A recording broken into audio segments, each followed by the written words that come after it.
Hello everyone, we are excited to begin this special session on innovation and emerging technologies with our special guest today, Kaushika. So she is a BTech student in artificial intelligence and data science, and she has also been a coordinator for Tech Societies where she has helped students learn, innovate, and work together on new projects. She is the winner of IITM Shastra Techathon 2024, showing her talent in problem solving with creative tech solutions. She brings challenging comfort zones and embraces growth to achieve more. So let's welcome our speaker. Yeah, thank you, Ragini, for the introduction. Hi, everyone. Hope you're having a good day today. And since today is Navratri, for whoever's celebrating, a very happy Navratri and also a happy Gandhi Jayanti. So let's start our session today. Let's delve on emerging tech under all the hype. So one thing, a little bit introduction before I start the session. I am a kind of person who likes to solve different types of problems and especially bringing in a lot of new tech, considering that I graduated from artificial intelligence and data science. So there's a lot of things that I find fascinating and also a lot of things that I figured out on my way in my journey now that I'm currently working as a core SWE developer. So there is one thing that we know. There's hype. So you would have seen a lot of Google, Apple developer sessions where there'll be memes also right now going with, like, most of the session would have been AI, AI, AI, or there are other emerging tech sessions where they talk about Web3, cybersecurity, quantum computing. There's so much in the world right now, and we can agree that all of these technologies have helped us improve by a massive trajectory. And there are also a lot of companies that keep a track of this. One of the most being the Gartner's hype cycle, where they take new and emerging trends and they put it on this chart where they talk about innovation trigger, the peak of inflated expectations, where everybody wants it, everybody wants to try it. Every startup wants to try the new AI, and investors are more interested in giving for the next big thing that's happening, like GPU chips, any new innovations in AI, agentic AI, generative AI. Even I'm doing the same thing as a GIF, right? AI. Yeah. So one thing that the Gartner chart talks about is that it has a curve. So everybody falls to the expectations, they're thinking that this is going to be something great, it's going to help us buy a lot, and then hop onto the trend. Everybody's going to find that peak, and then they will realize that it has may not satisfy all of the expectations that you want your AI to achieve. It may not do everything that you want, which falls on the trough of delusionment. So now that everybody understands that it's not satisfying everything, that now recently people are talking about how the bubble is going to pop, like how they talked about dot-com bubble. This is one of it. And then people jump back to the productivity. So every new thing that comes to the tech market has its own cycle. It peaks, and then people realize that there is more to it, and then they slowly start building, and then there's this plateau of productivity which then comes to the saturation point. And why does this hype exist? We can say maybe that let's when came around, before that we were all using the websites, YouTube videos, everything to learn, figure out, and build something new, right? But when things became more public, especially with machine learning and data science, when it's publicly out in the world, when you can learn it, and anybody, me or my friend who does not even know anything about technology, can do something with this tech very easily, it's feasible to them, it becomes more popular. People want to try new ideas. It is very easy to imagine high level world changing use cases. People can think about solving climate change, solving environmental problems, and a lot of other social and economic issues that may not have been possible to do as a layman before. Now it becomes very easy, especially now with agentic AI and code helpers like Claude and Copilot. It's very easy to vibe code anything, right? So that is why this hype exists. People are excited to try it, and it also gives substantial results. So it seems reasonable that anyone would want to use emerging tech, right? Especially when it comes to hackathons or pitching a startup or making a startup. You would say, why not? Let's do something in blockchain. Let's do something in AI. You may want to use it, and that's very reasonable. But sometimes hype is not really useful. One of the best examples being that something that you want to build or a product can be over engineered. In the sense, let's say you have a processing tool, you want to make a processing tool with documents. So one might think, I could make an agentic system for this. It will take the document, it'll process the document, it'll do it. You can see that there is a little bit of extra here. Why would I need an agent when there are other forms of doing it, right? So there is NLP, which is a process, which is basic processing of documents. It helps you extract the fields, it processes the fields and gives it back to you electronically, right? So that is one of the use cases. There are multiple alternatives like this. So it can make you think, what is agentic really helping me here? And in some cases, when someone higher up or someone who's in the judging criteria is looking at it, they might actually think that. Or on the worst case, it might be incompatible. That is, if you want to solve something, if you have a very good problem statement and you want to use this very hyped tool, it's like everybody's using it, so why not use it? And it may as well be the case that it's not useful. So a great example here would be, say you want to make a video editing tool. You want to make it automatic, you want to make it with AI. One thing it is very good at is that it can help you enhance something, like add in a filter or automatically enhance places where it looks incomplete, or you want to extend the background. Video generation transformers or video GPTs can do it very easily for you. But let's say you want to do something where you want to give in a video, and you give multiple clips, and you want this AI tool or your product to build it in a way where it has to select clips from specific places and then edit it with this audio. You see the complication, right? And sometimes maybe it may help you merge different videos and help you select the clippings, but it's a doubt when it comes to filling in all the spots and all the extra things that you want with just one solution. So that's one of the problems. And the second being, because it's popular but you don't know what it actually does. So let's just say you want to do something in decentralized systems, but you do not know you do not know what's Web3, or you're very new to it. So without understanding it, it makes it very hard to solve your problem and also implement something that is new. And it also brings in red flags to people who want to judge judge or assess how good your product is as a user, or even as an investor, or even as someone who's maybe you're in a hackathon and you want someone to judge your project, right? So that is when it becomes very difficult.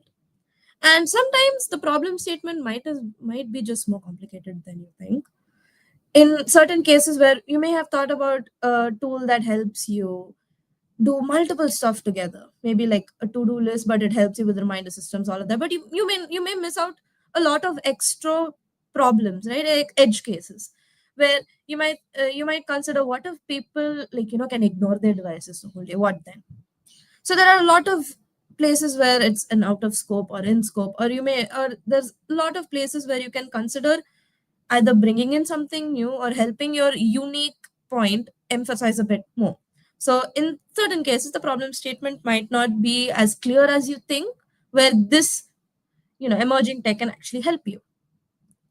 So I have a personal story where in one of my internships I was given a task. It was based on 3D modeling, and my task was to make sure that I should detect two objects that are clashing.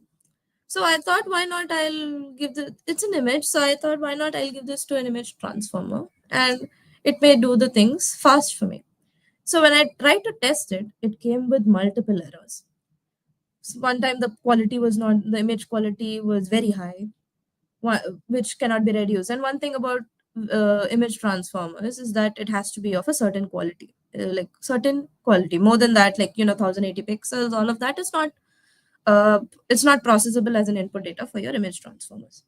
And one more thing being that sometimes the image was just too small, very big background and a very small image scope, and it was harder for the algorithm or the transformer to give me all of the answers. So my product was failing at that point, and I was searching for alternatives when I remembered one of my computer vision classes, and there was image processing. So I thought, why not I'll just do it with OpenCV and a little bit of YOLO model training. And I did exactly that. And some one thing I can tell you is that it is much more efficient, where image processing can deal with a lot of higher quality images as well, and also help you detect where exactly your object is.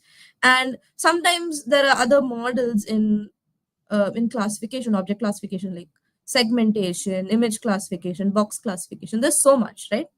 So I try to implement it in this way. And one thing I realized, that not only was it accurate enough, it was also pretty fast, because it was able to do all of these small tasks happen at a very faster time. So let's say in certain test cases where I had more than 100 images, it was faster relatively, and with a lot of these higher quality images, it was even giving me accurate answers. So it is to be and so that is when I understood that, not always that something that is out there and that can be hyped and used is actually useful in your specific use case. And in cases where you actually tend to use it, it may not be your smartest move, but there are other ways you can be smart about it. So what should people do instead, right? That is the next question. So this is something that I learned over time, and it will also help a lot of people. And that is to start with the problem that you're solving. Who are you solving it for? What is your target audience? Even if it's like a smaller hackathon where you would just want to pitch an idea, thinking about this is one of the greatest ways you can go forward with it. So who is it, where the problem starts, right? Instead of coming up with a solution for saying, I want to build this finance tracking app, or this finance education app, or this ed tech app, start with who you want to address. Where's the problem? Like, you know in specifically in India, not all people have financial knowledge with personal finance and financial knowledge, and it's very hard for people to figure out, right? And since India is diverse with a lot of languages, people from different regions speak differently, and they may not be able to read other states languages, right? It becomes harder for them. So when you go to bank portals, it's harder to see what schemes is going on, what is beneficial and what is not. So this is a good problem statement, right? You're trying to help the people, and you want to see where exactly the problem is. One is in translation and the other is finding out regional schemes, and something that helps even if you're interstate, outer state, or international, right? So this is how you can understand your problem. Look at your target users, look at what exact problems they have and what you can do to solve them. And then the next actually smarter idea is to see what have people done before. So instead of just directly jumping into a problem, you could see what others have done. Maybe they would have used something simple, maybe they would have used something grand, and you can see where exactly your visions align with what others have solved, and where exactly there is more room that people haven't tried and something that you can try, bringing in unique selling points. So, and then the final part is research and compare your technology. So this is something that I like to do, and this is the flow chart. So if there's any new thing that I want to try, I first try to answer this: does the tech fit my idea? So how I try this is that I look at one technology, I look at how it is used, and where its specific use cases lie and where it don't, right? So in some cases, your LLMs can only process some amount of text, or can only search this much. That, and your AI cannot help you, make decisions, right? It's on you. Right now, the AI is not sophisticated enough to make concrete decisions for you. So that is my use cases and limitations. So does the tech fit the idea? If it does, try to see if it can be simpler. So as in, find your trade-offs. That is using LLM here a better idea, or can it be done with better things? Like there's also modules and a lot of other online tech products that help you do live translation, speech to text. Unless or until you're talking about text synthesis, voice synthesis, where you want it to talk like your voice or someone else's voice, it makes no sense that you use a voice transformer, right? It is much more better if you use speech to text and text to speech. So here you can look at your trade-offs. You can see whether doing this is faster, it actually helps the users, seamlessly navigate with your project or with your idea, or is it actually making things slow? And if yes, you validate the trade-off and see which is better, right? If doing the simpler thing is better, go with it. Or if using the higher sophisticated thing, like if using the LLM in this case is much better and it's faster and it's also accurate, do that. And if not, so say there is a very specific use case and you cannot really have an alternative to it. For example, like very like document parsing. So in this case, you can say, well, document parsing can be done with a lot of simpler algorithms also, right? It can also be done with regular Python, regular Java, JavaScript. So why should I use an LLM? One thing is that these the LLM models that are being given, like from Anthropic, from OpenAI, they are very fast and they are connected to very fast servers as well. So relatively, instead of reproducing something that's already done and which is maybe slower in your local server, you can use something that these servers can do for a faster rate and also help you do web searches and other high specific things that can enhance your use cases. In this specific use case, there is nothing simpler. So nothing simpler or efficient. So you can go with your LLM. There is also an alternative assessment, right? So what if what if my emerging tech is not fitting with my idea? Like the example that I used before. Like the image transformer wasn't helping me with understanding the crash analytics. So, what are the alternatives? That should be your next question. So you can understand where you can give in more to next. There might be a yes use case where you can do the same thing as you did on top, right? Seeing whether you can find a simpler thing or whether doing the one that you're using currently is the alternative that you're looking for currently is actually useful. So research on the alternative, like how you do with the simplicity check. Or if it's not, this is a type of place where you have to understand that this is something on a future scope. So on decision making algorithms or something that is helping with like AI and psychology, that those are places which are very sensitive and has to look at more oversight, right? So those are something that AI cannot immediately fix at the moment, and that can be kept as future scopes or something that your idea like is beyond there. It's something that is achievable, yes, as the tech grows. So that's where you can put your attention to. So this is something that is very helpful and also makes your use case more clear and helps you actually deliver this to any stakeholders. Like say you are presenting it to your faculties or someone for advice, for mentorship, it gives you more clarity on what exactly you're trying to do, and it also shows people that you've done your significant research. And now one thing that people will ask me is, this is a very long process, right? It like, let's just say I have only one day before a hackathon or one day before this presentation and I have to do something. And obviously I would admit, like, let's say 3 to 5 years ago, it would have been very difficult, like going through websites, like I do not even know about this technology, and finding out and figuring out and doing this right here right now is very hard. And even searching through repositories in GitHub and Geeks for Geeks and other like tech platforms is very harder, right? You need to find what exactly fits you, and that you it may be difficult. But one thing that a lot of this AI and tech has helped us with in substantially, even in the past 3 to 5 years, is that it's made things very easier.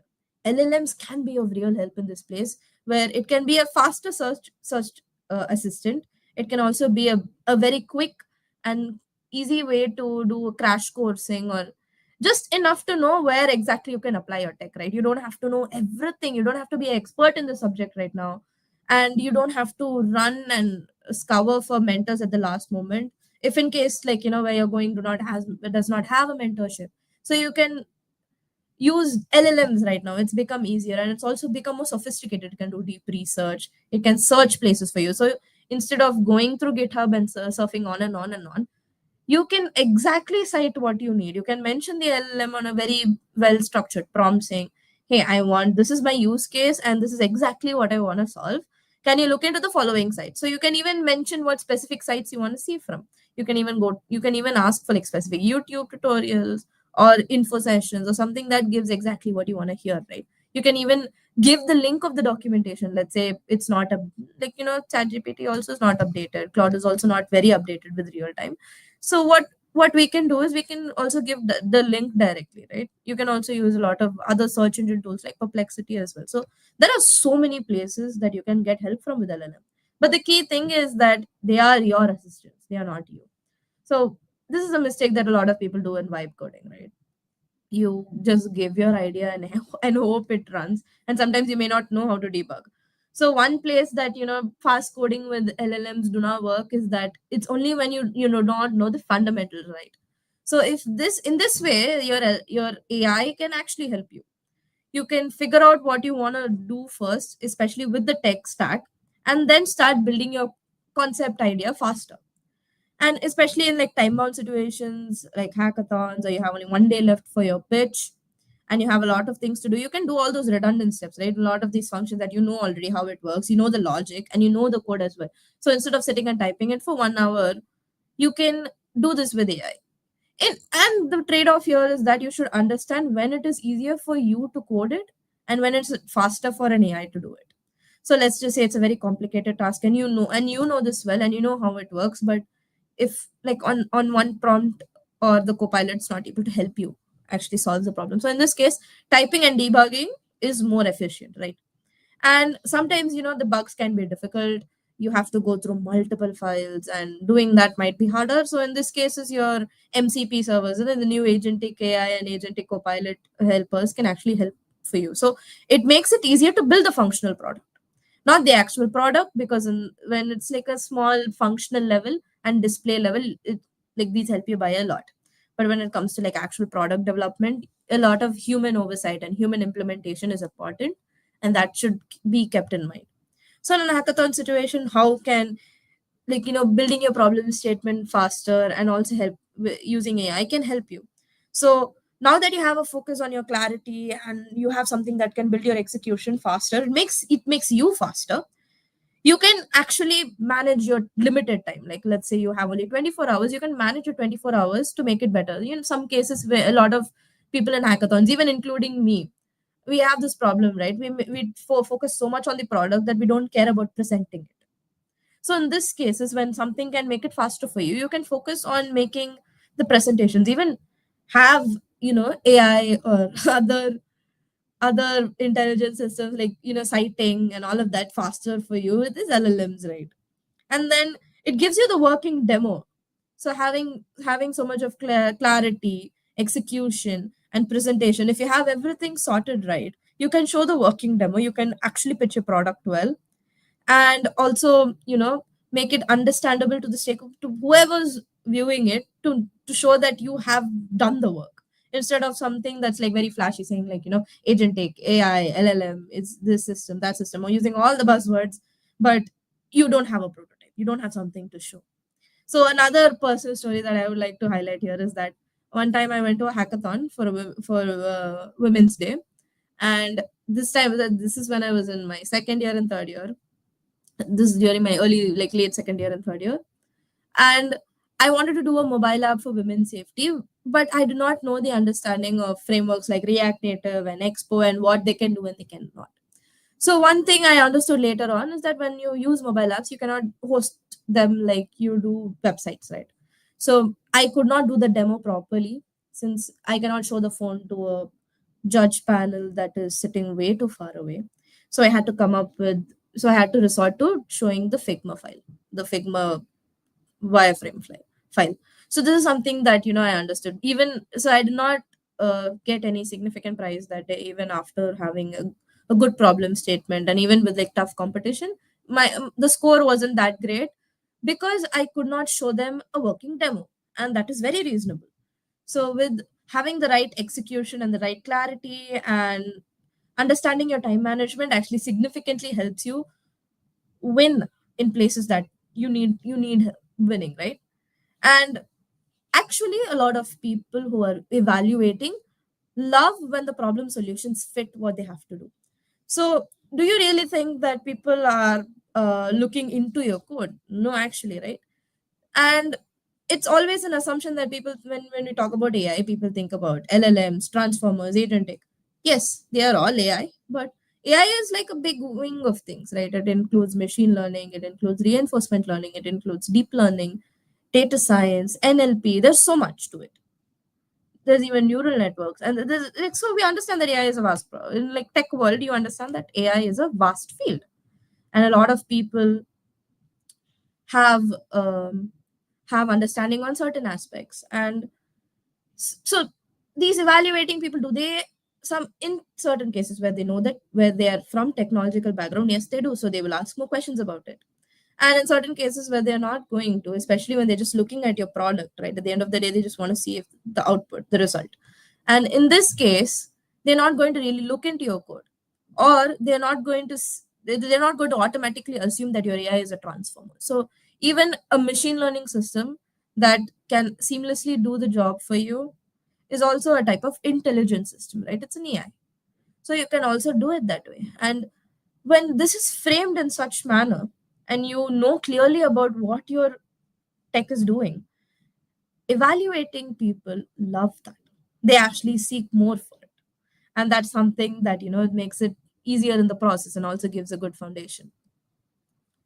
So, and in real tech world, these are actually very good really good qualities that people like employers or someone who wants to build a team, or let's say someone wants to make a startup team, you want to make your own startup team. These are really good qualities that people expect in real world development outside of college. So you know that there's something that's really popular among the masses, but you also know where it's limiting and where it's very useful. So you know when and when not to use it, which shows that you have greater understanding and maturity of your technology, which is what a lot of people look forward to, right? They want to see if you know the real world understanding and experience. So doing that in real time, even with smaller projects like college assignments, your final year project, or even in hackathons and other startup pitches or mock ideathons, it shows to people when you're able to quantify them well. It shows to people whoever wants to hire you or bring you in their team that you know what you're doing, and that's really good. And it also and doing this also gives you a greater understanding of time and space complexity outside of lead code problems, right? We always think when students are in college, you tend to think that, even I did, was that time and space complexity is like a thing that you have in coding problems, right? So like O of n, O of n squared, log n, all of that you will learn during your placements or when you want to solve DSA problems. But in reality, a lot of these time and space complexities are very important when you're actually developing a real world use case. So understanding when your AI can be faster, when it's too heavy, when it's taking so much of your cloud storage, or when you can reduce that cloud storage and use something that's simpler, right? So an ML weight, like the weights of an ML model, is definitely going to be lesser than your LLM, right? So in this cases, if your ML can actually help you, if your any learning model can actually help you, you can use that instead. And it shows that you are very mindful of how exactly you're using your resources, which is very important. And employers love this. They love people who are problem solving in real time instead of just the common way that everyone expects to be. Obviously, that is important. DSA is not something that should be sidetracked, but it's a way to extend your current knowledge into real world applications, especially in places like system design, where you're responsible for the where you're responsible for the whole project overall, and you want to make a full oversight of how fast it is, how efficient it is, and only the features that people want is being made. You're not making any extras. So these qualities in the real world dev situations, once you're outside of college, or when you want to build something real, you want to do something for other people, like a product or an app that you want others to use, these are really good qualities. And one thing that people like, obviously one thing that is very important is to market your idea, right? So let's just say you wanted to use AI, you wanted to use Web3, because I've been saying too much AI today. So let's say you want to use Web3, but you realize that your idea does not actually fit it, but it is somewhat of the decentralized system. It's just with the smart, with smart networking, like network level changes and smart network level functions and algorithms, you try to make a really good idea. So in this case, can you really say it's Web3? Sort of, because you are following the decentralized policy, right? So in this case, you have to make sure that your storytelling sells. So clearly communicating where exactly it helps people, even if it's decentralized, why exactly is it? And if it is, what are the pros of it? So even if there are cons, why is that like negligible, and why that is like it overshadows the pros? It does not actually affect people's privacy and security and all of that. So your storytelling is very important when you're trying to do something, not just coding something great, but selling the story of your great product actually does 90% of what you want to achieve. And even very simple tech can shine with good framing. Just like I said before, a clearly explained purpose. Once you understand the purpose and you're able to explain it very clearly and show your results, that has more impact than someone who has made such a big product, but they're not able to explain it well, right? Even if you have a big product and people join in the hype, they're not able to use it properly. Say 100 users want to use this project that you have made, and it's not able to run because there's so many users and your server's not able to handle it. So in this case, that may not work. And it also does not work if you have a very simple product. It is really useful. It actually helps and solves the problems that people are facing right now, but they don't exactly know what your product does. So that is, it's very important that you frame with the clear purpose, and with clarity. And you may think that, if in this case, can I even add buzzwords? Like, is it really AI if I'm not using a transformer? Yes, it is. And if we are being honest, AI is a very marketed term, right?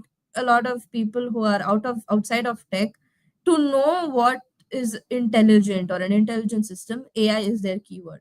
So in this case, you can say artificially intelligent, or intelligent system, or an intelligent intelligent agent and intelligent support. There are so many ways you can use buzzwords, even at the core level, like it may not be very helpful or it's overhyped. That's exactly, it's serving its purpose. It's a hype tool. So you want to explain your core idea to someone who's outside of tech, who does not know whatever you're doing, right? They do not know machine learning, NLP, all that. They just want to know what it does. So in this case, you can explain that, it's an artificial intelligent assistant that will help you. It still works. Even before, like, ChatGPT became a hype, or Anthropic with Claude became a hype, Siri and all of your voice assistants were also intelligent, was artificially intelligent. So in this case, you realize where buzzwords come into help, right? And also showing measurable impact.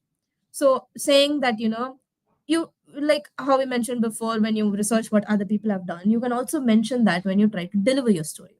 So in this case, you can say the previous people have done so many things, but our product tries to make it faster, tries to make it more efficient, and tries to span it for more users. So people from even far away, even with lower network, can handle it. So if you have something, if your solution does that, and it has something different from what people have already done, you can show how efficient it is, how faster it is, how improved it is. And that is where bringing in all these four qualities makes it much better for you to sell anything, or to sell any small thing that you're making, whether it is just for people to use it, or someone to fund your product, or to build your company. You want more people to join in. This is when you need to know how to market. Even as a tech person, you may think, like, a person who's not in tech, is it really necessary?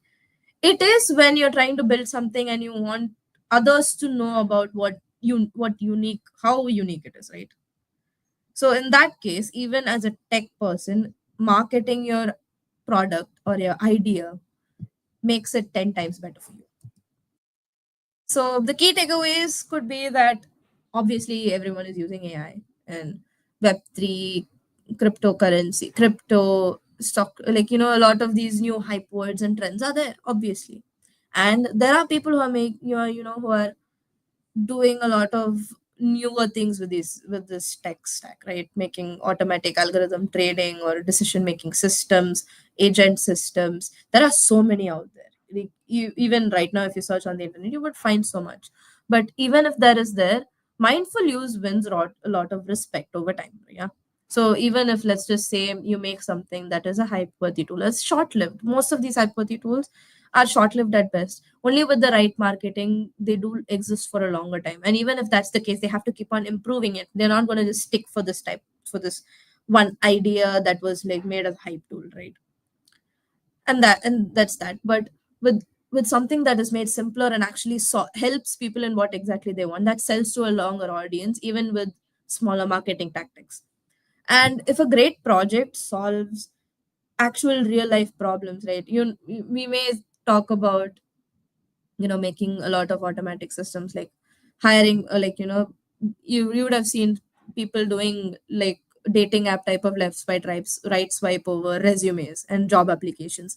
So there are real life problems that people have, like, not with the market crisis, not everybody can apply to hundreds of jobs in a day. They're trying, like, some people might be studying out of their hometown, so they have to manage a wage job. They have to also manage to apply to jobs. They also have to take care of other things. So in that cases, you building something that actually helps them make their life faster and easier is very crucial, right? So that's where the essence should be. Just to implement AI, or just to implement blockchain, or just to implement something that is newer today is not, shouldn't be the focus. And even if it does, that alone might not carry your purpose of your product or project. And when it comes to like fast time bound moments, like in hackathons, in startups, and even when you want to just make something today, like, like a weekend passion project, uh, good marketing, or let's just say you, or even a very simpler case that you want to make one weekend project and put it on LinkedIn. In this case, actually talking about what exactly does, like, good marketing is better than just saying I did something in AI agentic and put 10 hashtags of the new trending keywords, right? So that is the key takeaway. And now it's your turn. Do you guys have any questions?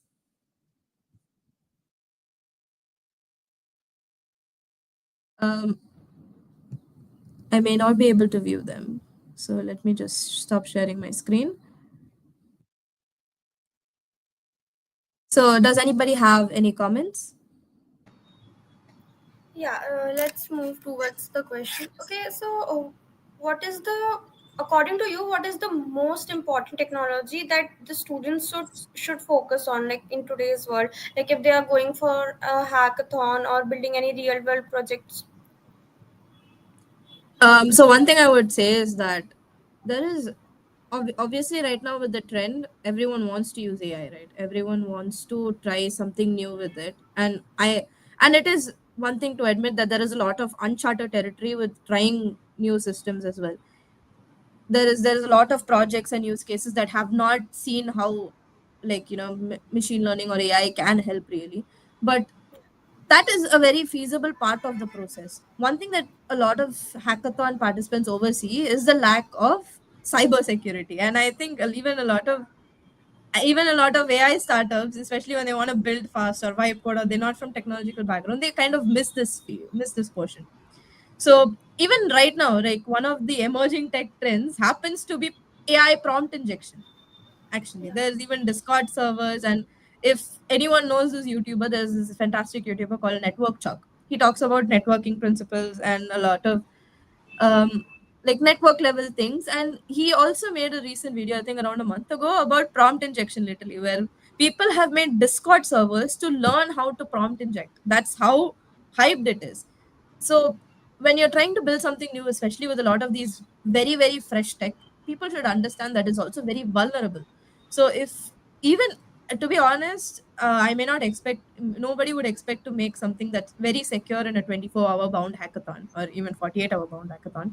But if they're managing to do that, is actually really one of the really good ways to show that your AI is secure, right? So even if you're using the hype, it is you're giving the credibility behind it. So that's one place where it's very useful.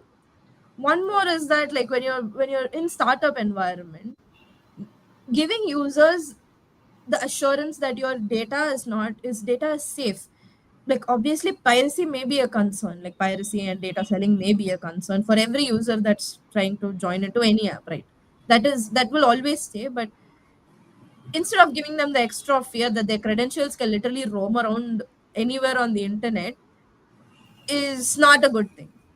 So that's, I think, in my opinion, cybersecurity is like a very overshadowed right now, and people are also coming to focus on it these days. So that's a good thing also.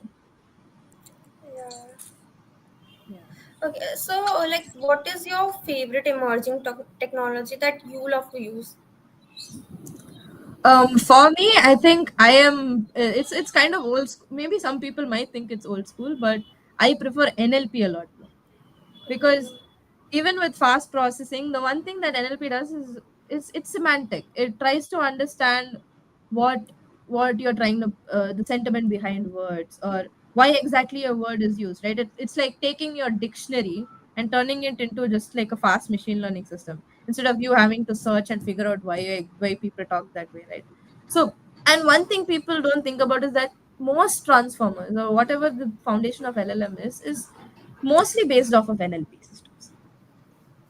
So NLP and neural networks are the base ground for a lot of these AI and AI hyped tech right now. And there is so much things that people haven't done in that either. So I had like one of the projects that I made in my final year was about a fake news detection system that is based off of sentiment. So in that problem, I tried to use mostly NLP, and it was a very complex system, merging two machine learning methods. Yes, it was a complex system, but I like, when the time came around 1 year later, people were like, there were AI agent systems that were doing that. So when I tried to compare and contrast, there were a lot of things that I had like, NLP can do better than an AI because it's a lot of things, right? Your AI can search, it can deep research, it'll do so many things. It's not just NLP. So one thing people should understand is that when there's so much of breadth and you only want to focus a product on depth matters. So you have to make sure that you're going lowest possible. Even if you're using your NLP, oh sorry, AI, you can make sure that you put some pre-processing steps with NLP as well. Simpler NLP. No, maybe you don't have to be as complex as me putting different ML methods, but yeah, that's also possible. Yeah. Okay. Yeah. Great. Also, how can students make sure that their tech projects are safe, helpful, and positive for everyone? Um, I think this is a lot less about figuring out new technologies and learning new subjects in tech. It's more about how you communicate with people. Yeah. So let's just say I'm only in a college environment. I'm from this city. I've always been in this city, born, raised. I only know problems from the city, or even maybe just say neighborhood or college level. So that may not help you address all the problems, or someone would have already addressed it before, right? And you may be like, let's just say even in a department level, you only know your department, and if you're not communicating well with like cross department people, you may not understand like an um overall problem that may the college may be wanting to solve very badly right now. So it all matters when it comes to communicating with a vast diverse group of people. Like if you can go to tech clubs, you will find professionals. You will definitely find professionals who talk about even more real world use cases, so it enhances your thought process about like what's wrong in the world right now, what can be done to fix it. So it just expands your knowledge beyond just applying your tech to applying where it's necessary. So Yeah. that's something that I have about. Yeah. Okay. Yeah. Great. Also, what are some easy ways where students can start learning the new technologies and start building projects? One easy way is, I think a lot of people would have already said this, but to just know the basic level, you can always check Free Code Camp. Okay. It's there. Free Code Camp gives you all of the important stuff that you need to know about a new like a tech stack. Let's say I want to learn about LangChain. They have LangChain tutorials that run for a day. They even have that. They have like hour long, 3 hour long. It's varied, so you can go with what fits you best. And even in some cases, you can directly go to their website if you have a little more time than usual. Let's say you have like a month's time and you want to learn everything that LangChain has or everything that LangGraph has. They have their own tutorials, right? Some websites have their own tutorials. You can look into those, and even and after that, people like one thing that most people would fall behind is that tutorials may not give you everything and anything that a tool can do, right? So especially with like data visualization, I see so many people using Seaborn and Matplotlib, but Yeah. most people just use it with just point plots and let it slide. But if you go to their documentations, it's in depth. So one thing you can do is, especially with like LLMs around, because back then you'd have like, I think in 2021 or 2020, between that 2020 to 2022 time, you'd have to literally go through that full documentation. You have to scroll and see all the parameters to see which one you want to use or what it exactly does. But with LLMs, you can just copy paste your documentation. So sometimes it may not be updated, so you can just copy paste that exact documentation since it can search for you, put it there and say I want, like, 3D visualization. I want to do it with this type of data. Like, if it's, let's say, I want to introduce another feature, how can I do it? So what parameters can I make my presentation look more like, like my visualization to be more accurate, more user understandable? There's so many things you can do. So in this way, not only you're trying to build a project, you're also trying to learn at the same time. It's kind of like hands-on learning. Yeah. Okay, noted. Yeah. Okay. So, any tip for students like who are afraid to fail and try out new ideas and technologies? Um, there is one thing, even I had to admit this a bit into my college, is that failure is something that is not to be taken personal. So obviously, when you try to do something new, you're bound to make mistakes on it. So this is very normal. Like, not every, like, especially, like, in some cases, like normal day-to-day use cases, let's just say you're a kid, no one expects you to walk on the first day, right? No one expects you to speak on the first day. People should start treating that the same way when they're learning something new. So let's just say you're very new to blockchain. Like, even I'm new to a lot of Web3 technologies. So I cannot say that, like, even just because I learned today, I should build something very perfect today. That's very unlikely. And obviously it makes students feel afraid. Like, it makes you put a step back, not just students. I feel like anybody who is trying to build something, if they come across this problem, they would want to take a step back.